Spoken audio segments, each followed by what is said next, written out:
well as publishing core dictionaries, we also publish a range of reference titles for learners. First up, we have a dictionary of phrasal verbs. Phrasal verbs are very difficult for learners.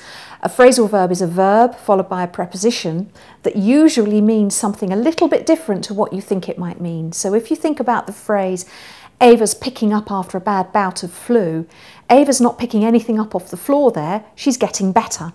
So that idiomatic use of phrasal verbs makes them very difficult for learners. So we've got a whole book on phrasal verbs. We've also got a whole book on idioms. Idioms is another very difficult area for the learner.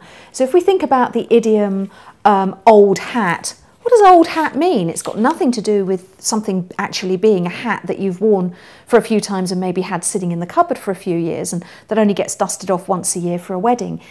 If you describe something as being old hat, you're actually saying that it's out of date. So there, that idiom means a bit more than what you would think the two words actually mean.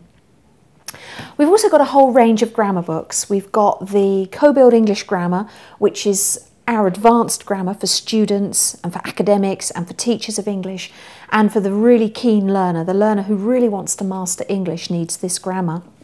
But we also have a couple of grammars at lower level, so elementary English grammar and practice for beginners and lower level intermediate learners, and also the intermediate English grammar and practice, which is great for students who've been studying English for a few years, maybe starting to think about IELTS exams or other exams, and who's wanting to do well in English and move from that lower level intermediate level of competency to more competence in English. And again, it's grammar and practice.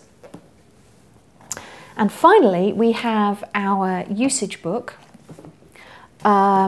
which gives lots of information on how words are used.